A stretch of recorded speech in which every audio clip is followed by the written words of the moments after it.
come up the stairs carefully here because although I'm talking about remote viewing, my ordinary viewing is quite poor. So I'm going to be talking about the work we did at Stanford Research Institute for 2 decades, which is very relevant to the world of duality and non-locality. Non-locality is the idea that things are not separate from one another.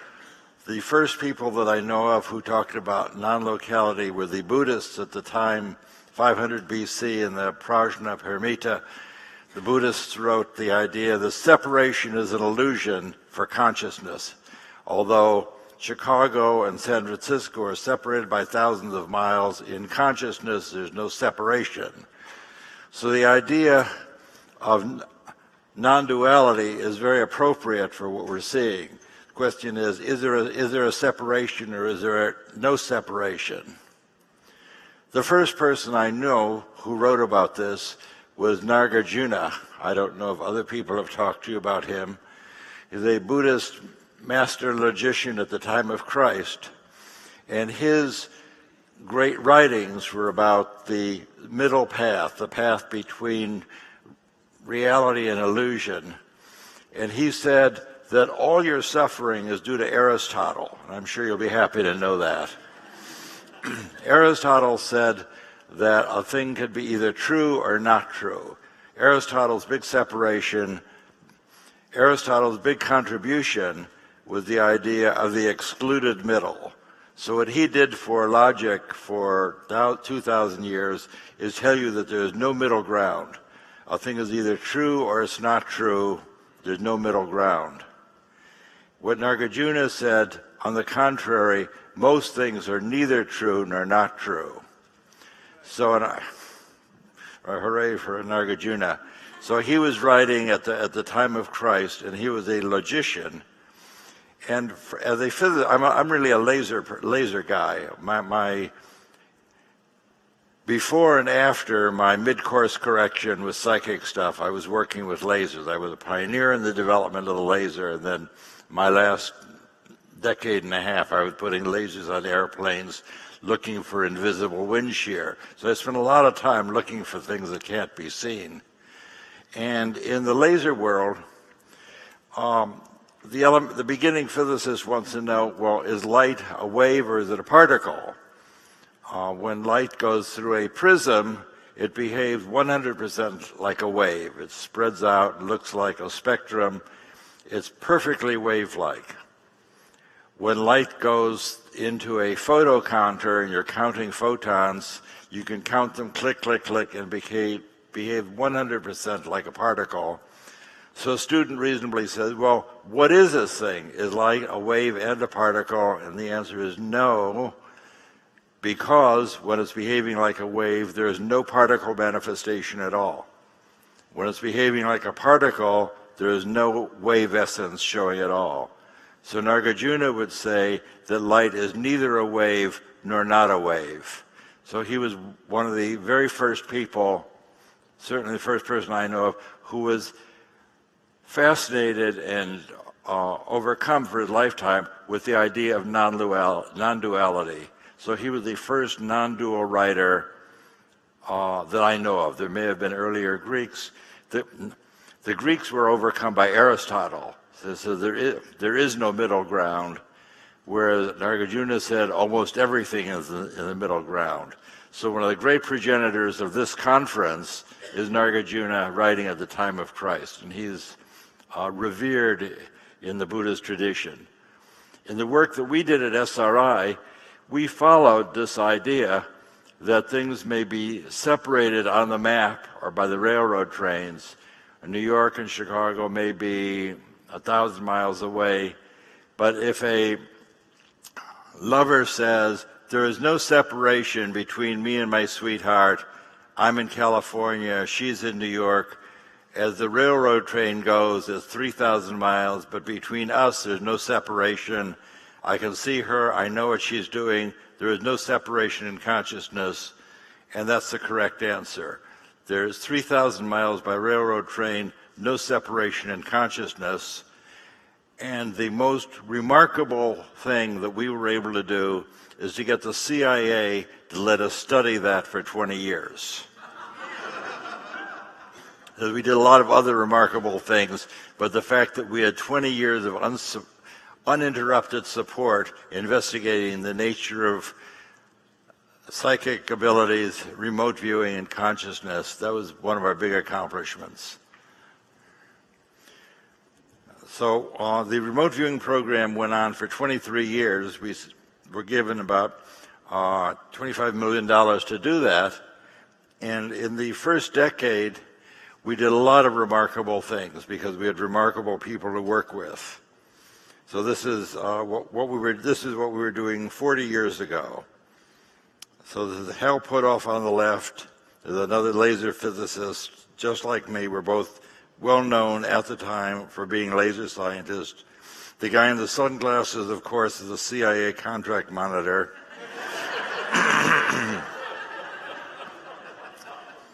I'm unchanged from 40 years ago. And the guy with the funny hat is the most psychic man in the world, named Pat Price. So here's Pat working with an ESP teaching machine. I got the program started by showing Werner von Braun a mechanical ESP teaching machine at a conference on speculative technology, where I was invited to talk about American and Russian psychic stuff, because there was no ESP program in America. Von Braun was prodigiously successful with my ESP game. He took me up to meet the administrator of NASA, and that was the first money that we got to start a program at SRI. Because Edgar Mitchell, because Werner von Braun, you see, get these space people all confused. Werner von Braun was so psychic and had a psychic grandmother, they decided to support us. So one of the first trials we did, all the things I'm going to be showing you are picture pairs in which I would sit in the laboratory. I'm the stay-at-home guy, a kind of psychic travel agent. So I would sit with the psychic du jour and say, Hal Puthoff, or your contract monitor, or the colonel, or some other lofty person has been taken away to hide. I have no idea where he is. I want you to quiet your mind and describe what it looks like, where he is, what are you experiencing with regard to where he is. So the key words, the shibboleth, the magic words are, tell me what you're experiencing. What are the surprising images that appear in your awareness pertaining to where he has gone? You don't have to go there with your mind. This is not necessarily an out-of-body experience. Look in your awareness and tell me what you see that's surprising. That's all you have to do.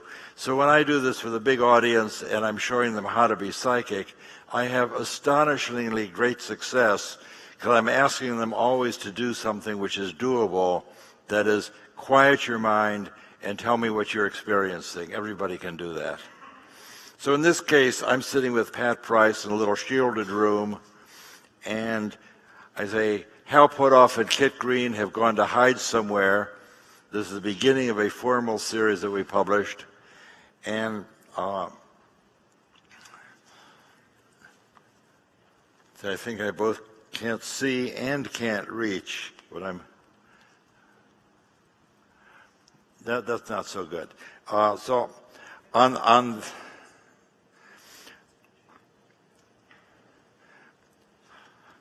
on this side, you have the drawing that Pat Price made. He said, I see a circular body of water about 100 feet in diameter. There's a rectangular body that's about 68 by 75, the little concrete building. And where they're hiding is a swimming pool complex in Palo Alto. The round body of water is 110 feet in diameter. The swimming pool is 75 by 100. There is a little building there, just as he drew it. So this is viewed 7 miles away from where we were in our shielded room, and he drew the thing to about 95% accuracy from his mental process. He thought it was a water purification plant and drew these water tanks, which are of course not there. But we learned 10 years later that in the 1930s, this had been a water purification plant. The water tanks were right here, and the tallest thing in the city of Palo Alto were the water tanks that Pat Price drew. So what I've learned since then is you have to tell people, tell me what's going on at that location at this time. Because what it looks like he did is move his consciousness 7 miles south of Middlefield Road and 30 miles backwards on the timeline. We did 9 experiments with him, of which 7 of them were matched first place. That is to say, if Hal Puthoff had been kidnapped by terrorists 9 days in a row, Pat Price would have been able to draw a picture and name that place 7 out of the 9 times. It was highly significant, and that was good for another year of support from the CIA. They decided that we may be onto something.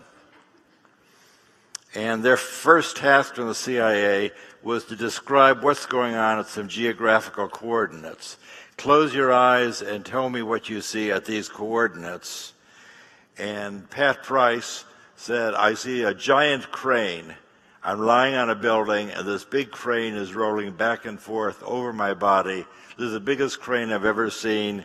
It's got 8 wheels, 4 on either side of the building, and then he made this quite accurate sketch as I sat with him in the little room.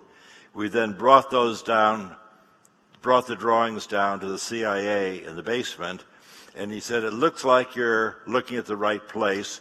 Here's a drawing of what a satellite photograph looks like. Here's the photograph of the 8-wheel crane you're talking about, and here's your drawing. That's a pretty good match. But what we'd really like to know is what are they doing inside the building? So next day, Price and I were sitting in our shielded room, and he said, I see that they're making a giant sphere, a 60-foot sphere, and they're making it out of orange peel slices that he called gores. And this was a drawing that he gave us, and this is what we passed on to the CIA. But they couldn't confirm it because it was not known at that time. 3 years later, Aviation Week wrote an article about the giant spheres at Semipalatinsk, and here the 60-foot sphere that Price was talking about, entirely unknown at the time that he gave these drawings. So this got everyone very excited. Each time we do something like this, they say, you may be onto something.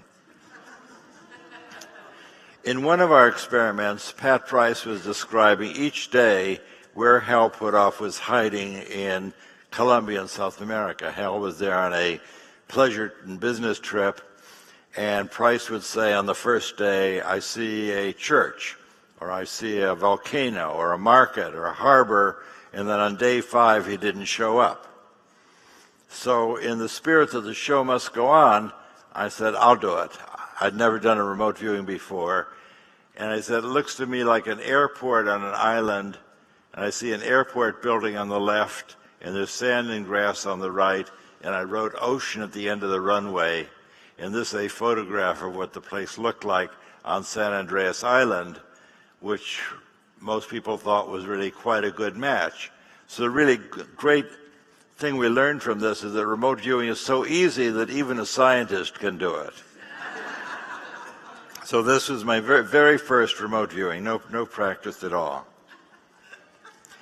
And I was describing this to a cab driver recently, and he said, I used to live on San Andreas Island, talking about coincidences, and I have a photograph of it on my cell phone, and here you are. So here is a contemporary picture of the airport that I drew, with ocean at the end of the runway. There's the runway, and there's the airport building on the left where I put it. So it's not so hard to do. That all took me 10 minutes after I realized that Price was not coming. Finally, I escaped from my little shielded room, and I was sent traveling across the United States. No one knew where I was. And the first place I went was New Orleans, and I randomly chose one picture out of a picture book by scientifically throwing a die on the pavement.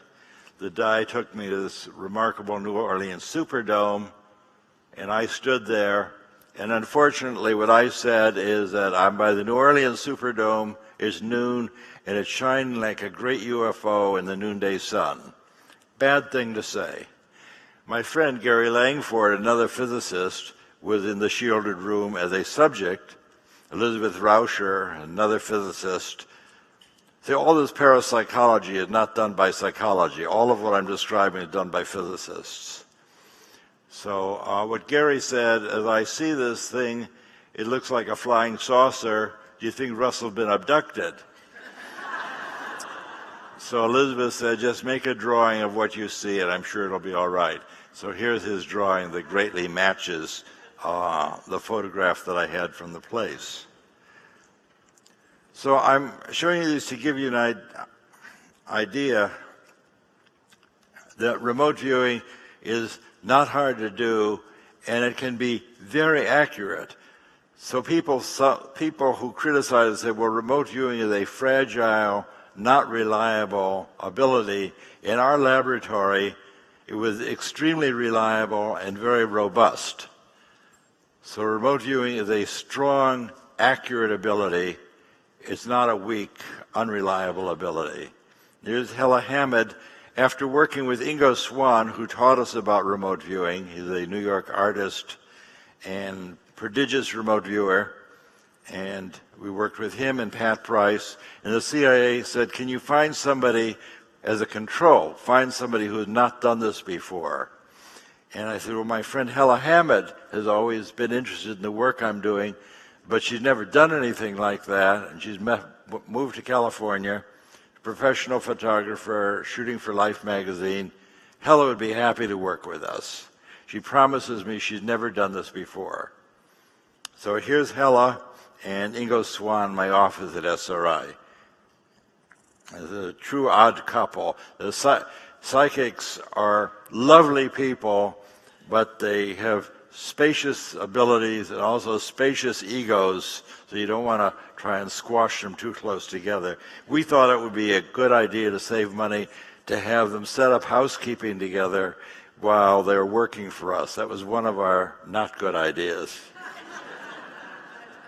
So our first experiment with Hella, she said, okay, here I am, what do I do? My other viewers had been experienced, so I had to tell Hella to just quiet your mind and tell me what you're experiencing.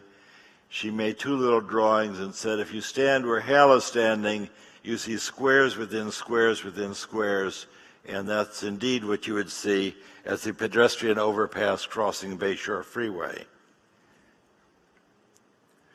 And we again did 9 trials with her. Even though Hella was our control subject, her work was even more significant than Pat Price's, approaching 1 in a million. And that's because she only told us exactly what she was confident of. So although she had fewer first-place matches, everything she did was essentially correct.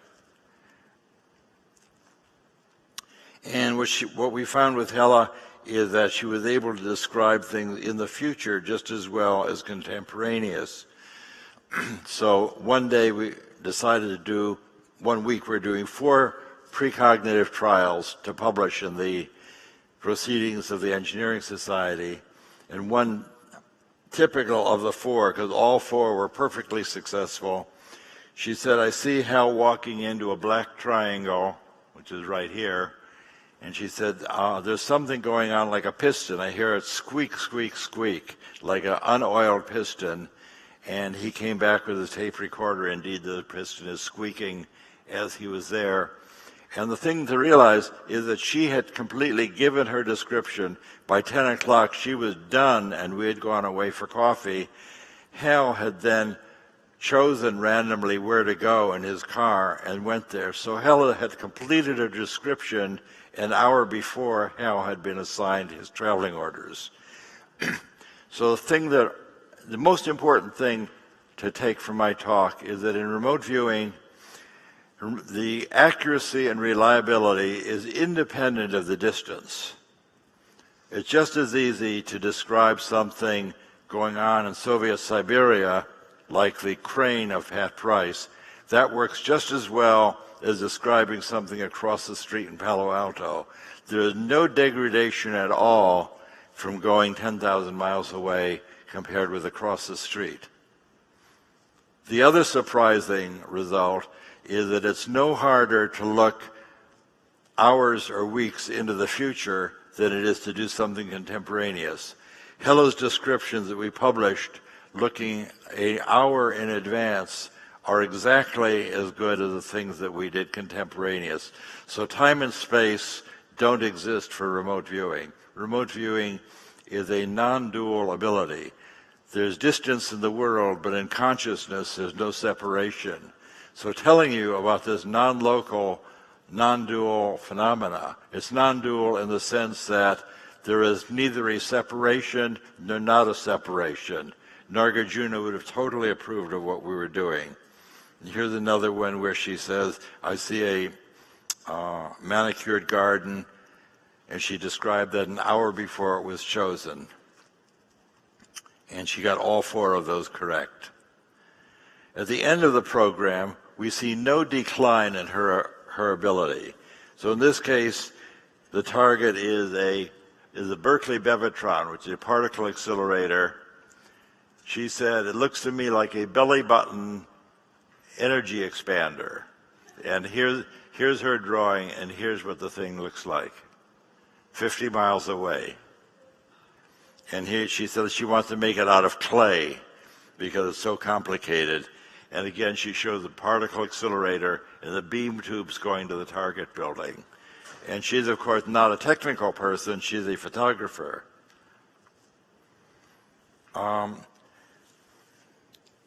Let's see, we're a little behind.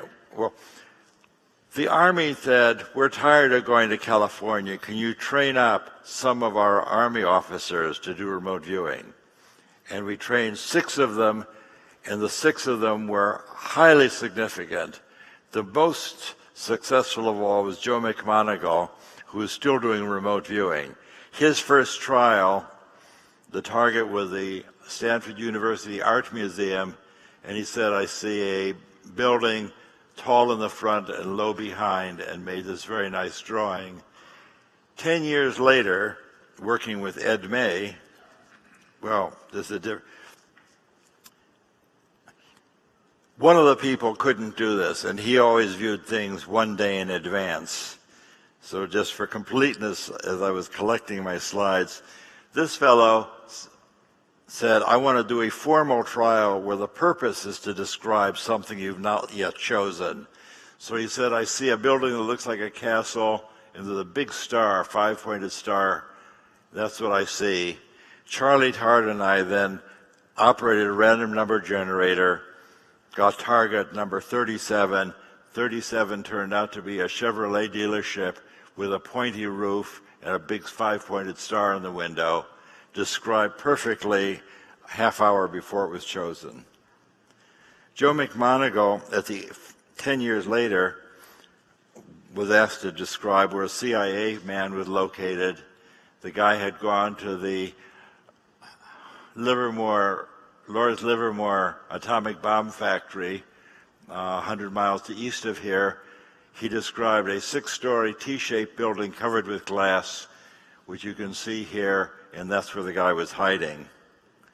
100 miles away on the same day, Joe said, I see him at a hilly situation. There are a bunch of poles connected to a power grid, and this was the ultimate windmill park, 100 miles from here. So what you see is that the reliability and the accuracy can be remarkably successful. Although this,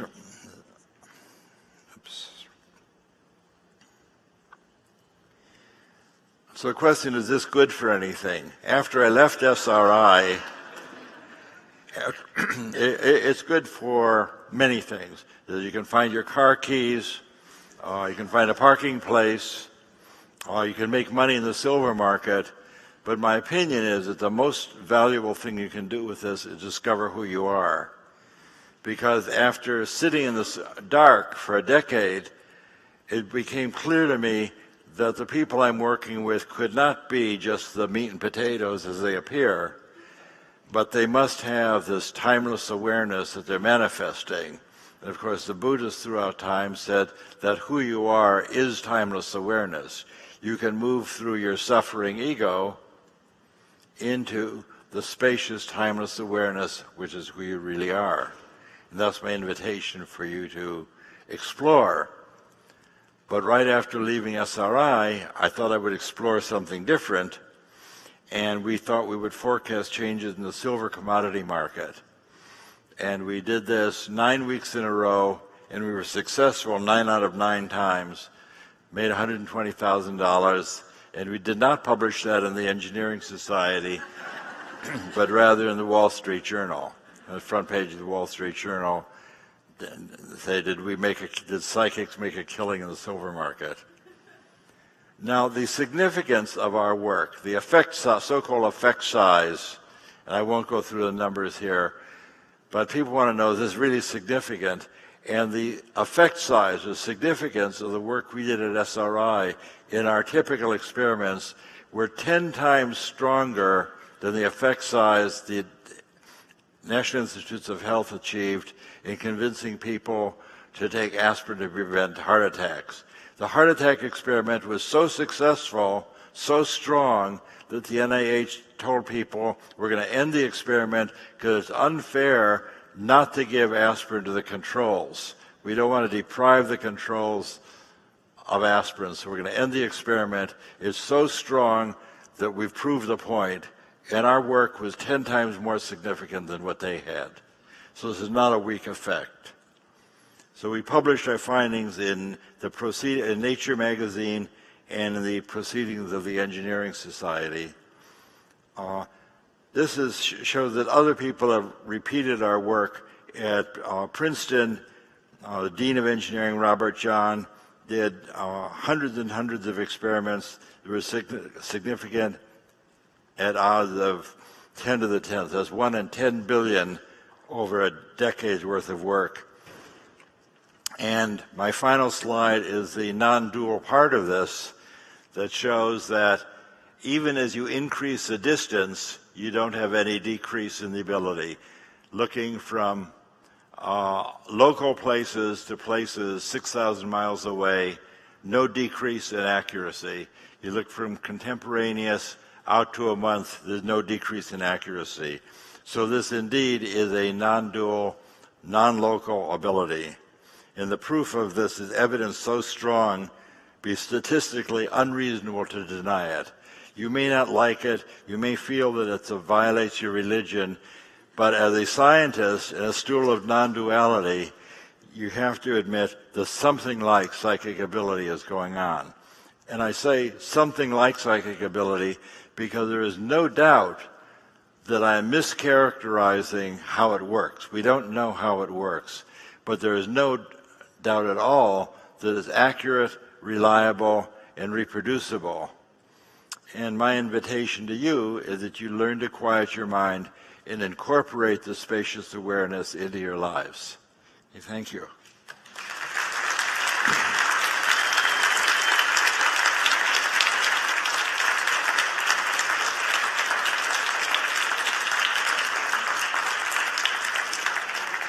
And I have to ask the Swami if I have time for any questions. 1 or 2 questions? Anything about anything? Hello. Yeah, given that it was so successful, why did the CIA stop after 25 years? I could imagine they'd want to keep it going. That's a little echo. Are you asking why did they cancel the program after 25 years? That was basically canceled for internal political issues. They didn't like having to argue with Congress. They didn't like being teased. The courageous, imaginative people who had started the program all retired. So in order to deal, our opposition to carrying this program did not come from the scientists and the government. It came from the fundamental religious people who argued that if this does not come from Jesus, it comes from Satan. Now, I know, now that sounds so crazy you have to understand that I wouldn't make something like that up. but that was our problem, and the new people in the CIA decided not to continue dealing. They simply didn't like being teased by their congressional oversight. We could do one more. One more. Yeah. Who do you want? All right? Tell me, who do you want? You choose. Okay. Thank you. It was the same question as you have. So we have the answer. And I must say, it was very interesting, Russell. And Russell Targ is one of the contributors in my book, in the book show, Aspect of Consciousness, with the pictures and all. And thank you for that. I am so happy for that. Thank you.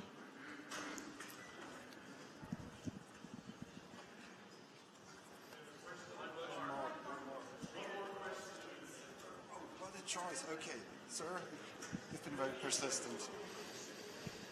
It's a very direct question. Do you ever, in the future, in remote viewing, see this planet with no human bodies on it? Question, do I ever see this planet with no bodies on it? No, I can tell you confidently, I have not had that experience. Joe McMoneagle, who wrote a book about seeing the future, also does not describe a catastrophic ending. There is no doubt that there will be a time when there are no bodies on this planet, when the sun goes nova and everybody gets fried. But what you really like to know, is that going to happen sometime soon? And I don't know the answer to that. So, just as I believe that there is some survival of bodily death, you shouldn't wait to do what you want to do until next lifetime. So my advice is, do what has to be done now, and don't wait for your reincarnation to do it, or for the end of planetary existence. Do it now. And thank you.